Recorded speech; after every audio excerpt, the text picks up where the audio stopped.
Xbox, który nie jest jedyną konsolą rozważającą zrezygnowanie lub też przemyślenie ponownie ekskluzywów. Bardzo dobrze. Uważam, że ekskluzywy to jedna z najgorszych rzeczy, jakie przydarzyły się na rynku i swoją drogą jest to jedyna rzecz, która motywuje ludzi do kupna konsol. No, ewentualnie oczywiście zasoby finansowe, które nie pozwalają na kupienie high-endowego PC. Ale z drugiej strony, jeżeli chcesz grać w high-endowe gry na konsoli, to ona nawet nie gwarantuje 60 klatek, tylko 30. Generalnie gry się słabo sprzedają na konsoli ostatnio. Jest gorzej niż kiedyś, więc Xbox zrobił bardzo ciekawą rzecz. Xbox zrezygnował z ekskluzywów praktycznie. Tak mi się wydaje przynajmniej. Tak jak ja patrzyłem, to absolutnie ich nie ma. Co można zaobserwować na rynku, to PlayStation też powoli idzie w te ślady. Oczywiście oni wypuszczają ekskluzywy po paru latach, ale może zmienią też swoje podejście jeszcze bardziej drastycznie, jeszcze bardziej w stronę Xboxową. Zobaczymy, co IGN ma do powiedzenia w tym temacie. Jakieś takie napisy generowane przez AI odpalę, jeżeli ktoś ma problem z angielskim. Także zerknijmy. Dzięki Werson za Prime. As the most front-facing of the big three gaming executives, Xbox CEO Phil Spencer sat down for an interview to lament the current state of the video game space. Był ten wywiad, no. Phil Spencer generalnie brzmiał jak taki człowiek, który ma wszystkie narzędzia, ale kompletnie nie wie, co z nimi zrobić. Wiesz, szef Xboxa, który mówi, no branża umiera trochę i w sumie, no nie wiem, co zrobić. No branża umiera. How does this industry get back to growth was the resounding question he left Sam us zapytał. with in a recent interview with Polygon. It's clear that console sales aren't seeing the growth that even leaders in this regard would like. PlayStation is porting games to PC via Steam. Tak, tylko z tymi portami PlayStation na PC jest ten problem, że to się dzieje po 3 latach, no może czasem szybciej, ale to się dzieje po bardzo długim czasie, a kolejna sprawa jest taka, że jeżeli chciałbyś teraz zagrać w grę na PlayStation, no to sorry kurde, ale z reguły to jest 1-2 gry, które zagrasz, reszta cię nie interesuje, jeżeli masz jakiś konkretny gatunek, który cię jara na przykład i kupiłeś skrzynkę, która jest pod nóżkiem za ponad 2000 zł po to, żeby zagrać w 2 gry. Biblioteka gier na PlayStation jest tragiczna, jeżeli chodzi o jej rozmiar.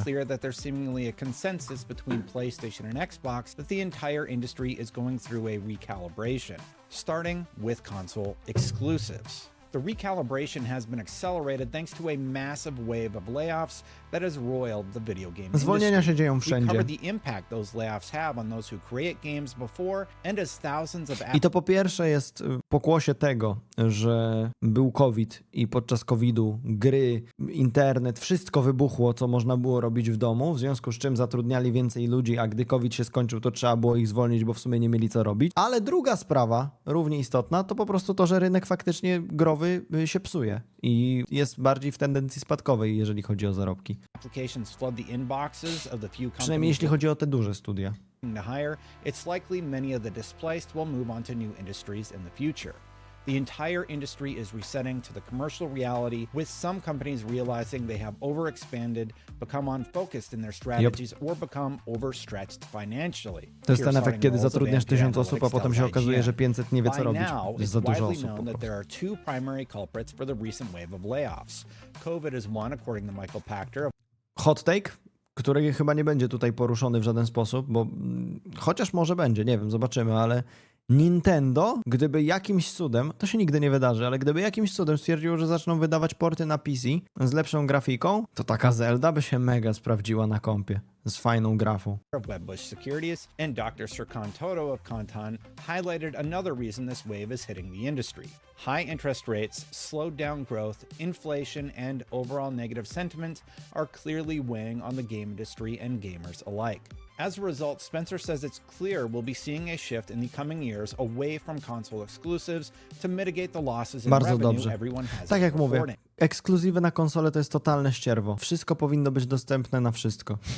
Znaczy, jasne, rzeczy z PlayStation na Xboxa nie będą, ale chodzi mi o to, że po prostu PC powinien łączyć wszystkie platformy. The impact of the revenue needed to break even on $300 million budgets has had devastating consequences in the form of mass layoffs. Going forward, I believe the industry is not done yet seeing layoffs. We will see further bad news through 2024. The reply from Dr. Serkan Toto of Kantan Games is a concerning prediction that proves more true as the days pass in 2024. No zobaczymy, czy te prognozy się sprawdzą. PlayStation, Xbox, and EA Ale have zupełnie szczerze, jeśli chodzi stricte o tytuły, które się mają pojawić w 2024 roku, to uważam, że 2024 rok jest dużo słabszy niż 2022 i 2023. Przecież w 2022 i 2023 roku takie bomby gamingowe się pojawiały. Tutaj Baldur, tutaj Elden, tutaj God of War Ragnarok, wiesz, i to można wymieniać, to można mnożyć. 2024 rok, ja se raczej gram w rzeczy, które już znam i rzeczy, które od dawna istnieją. Nie wiem, odpaliłem Skyrima, gram w Eldena, tak? Jakby raczej powtarzam albo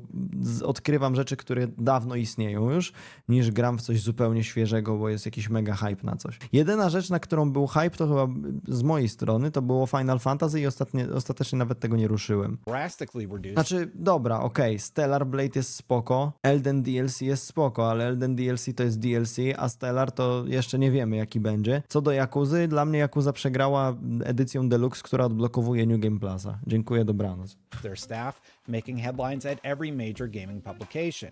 Embracer not only saw layoffs, but also started spinning out their recent acquisitions like Gearbox to new owners. And then Gearbox had layoffs. Well, Spencer is the latest to lament the negative impact the budgets and layoffs have on the entire games industry, highlighting a risk-averse publisher market, rising AAA game creation costs, and a flatlining console business. It's clear to him. Koszty tworzenia gier to jedno, ale koszty marketingowe to drugie. Bardzo dobrym przykładem tego, jak można przestrzelić, jest Immortals of Avium, gdzie tam na grę wydano łącznie z marketingiem chyba 125 milionów dolarów, a gra w nią aktualnie na Steamie pewnie ze 100 osób. Możemy to zresztą sprawdzić. Ta gra kosztuje 280 zł.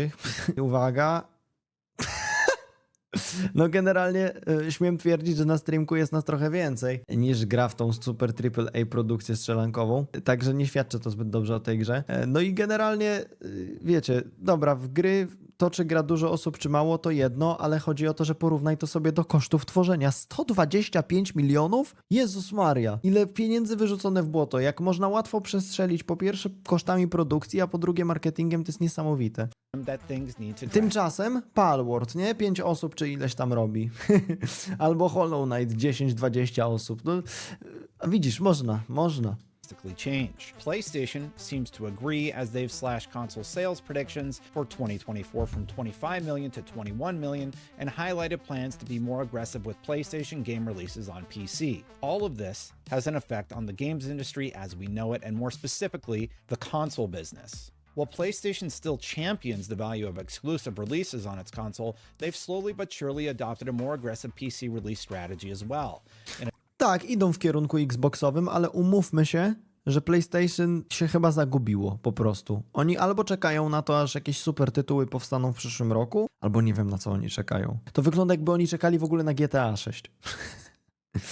In a notable statement during Sony's Q3 earnings, PlayStation CEO Hiroki Totoki said, "In the past, as you all know, we wanted to popularize console, and the first-party title's main purpose was to make the console popular." He also adds, "There is a synergy to it. So if you have strong first-party content, not only with our console, but also other platforms like computers, first-party content can be grown with multi-platforms, and that can help operating profit to improve. So that is another one we want to proactively work on." But this isn't the first time PlayStation has brought up its shifting perspective on console exclusives. Head of PlayStation Studios, Herman Hulst, also discussed the importance of the PC in May of 2023. PC has grown to become a substantial part of SIE's first-party business, extending the reach of our IP beyond the console to Czekaj, ongoing growth to be sustained by PC titles. No tak, no. Oczywiście, że tak. I jak wypuszczasz na przykład grę na PC później, to ona tak bardzo wskrzesza dany produkt. Wiesz, to jest trochę tak, że teraz wyjdzie ten Stellar Blade, ale jak on za rok czy dwa wyjdzie na PC, to zgarnie drugie tyle kasy nagle. To jest sprzedawanie tej samej gry 2 razy. I z jednej strony jest to spoko, że w końcu w tę grę wszyscy dostaną, a z drugiej najfajniejsze dla konsumenta byłoby to, gdyby gra na wszystkie platformy pojawiała się w tym samym momencie, nie?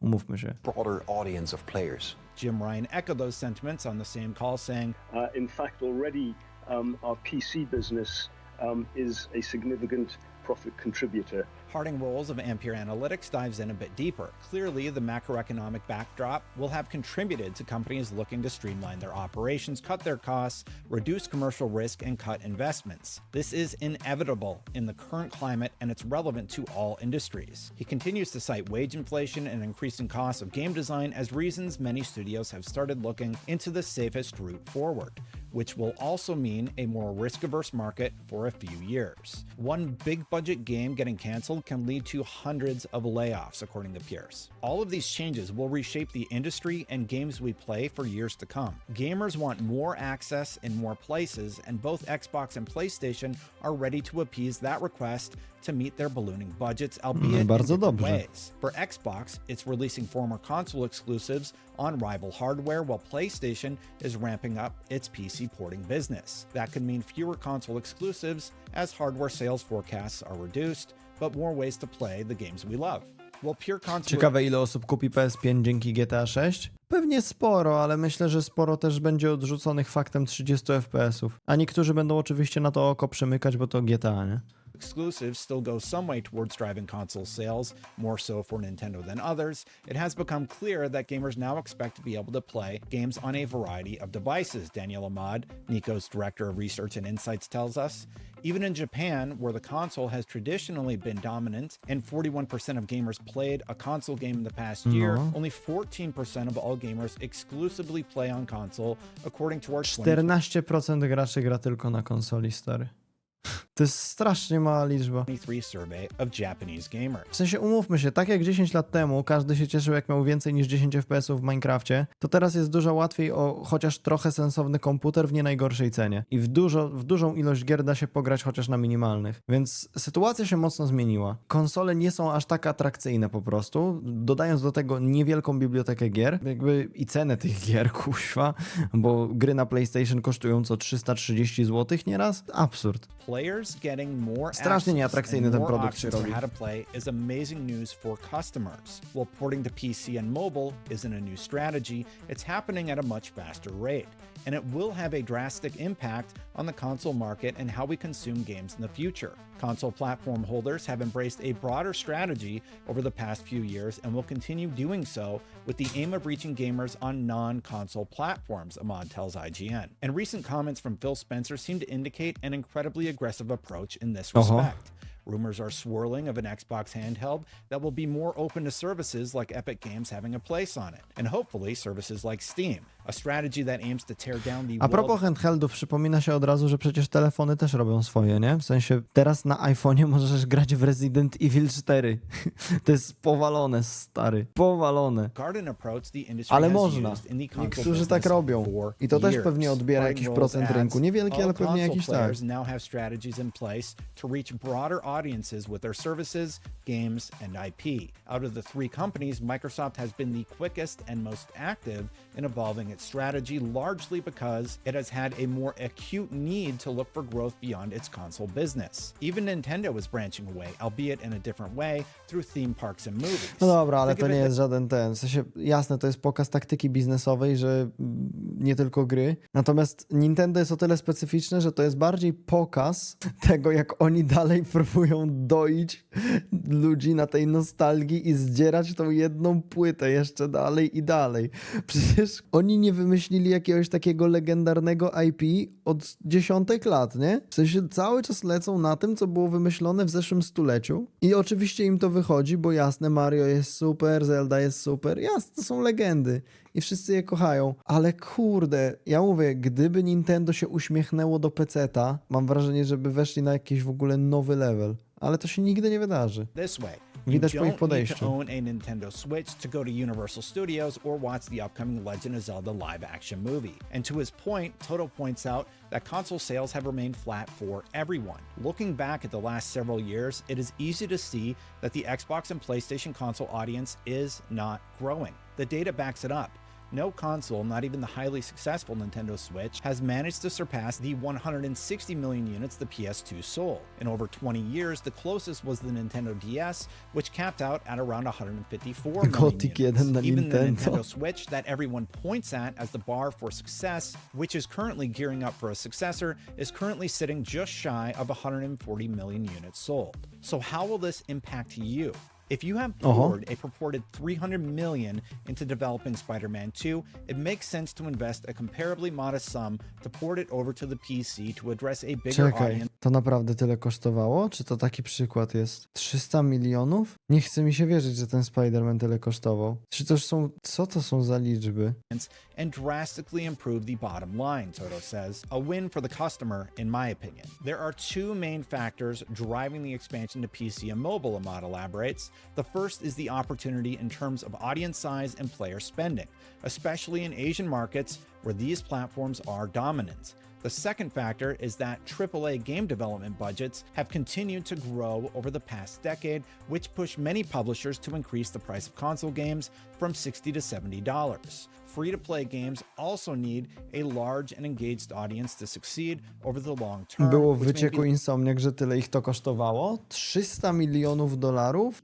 Wydanie tego Spidermana na kompa? Znaczy to jest pewne, bo już przecież pierwszy wyszedł na kompa, nie? Ale to jest wręcz konieczne, żeby to się lepiej zwróciło. Mówię, sprzedawanie tej samej gry 2 razy jest bardzo mądre i bardzo spoko dla nas. To zresztą też w tym materiale wybrzmiało. Trzeba być cierpliwym, jak się jest pecetowym graczem, który chce grać w gry z PlayStation, bo oni się nie śpieszą z wydawaniem tych ekskluzywów na pecety. Nie wiem, czy zauważyliście tę taktykę, ale to jest tak, że oni czekają na nową część czegoś i potem wypuszczają pierwszą na peceta, żeby była reklamą dla drugiej, która jest ekskluzywem. To jest bardzo mądre w ogóle, biznesowo dla nich. Dla nas trochę wkurzające, ale całkiem ciekawe, bo tak zrobili z God of War'em, że dali pierwszego na PC, tymczasem Ragnarok pojawił się na konsoli, nie? Dali Spidermana jednego teraz pierwszego na PC, wyszedł drugi. Tak samo robią z Ghost of Tsushima prawdopodobnie i będzie zapowiedź Ghost of Tsushima 2 coś niedługo, przynajmniej tak czuję. limited by a capped console install base. Therefore, launching the games on PC or bringing first-party IP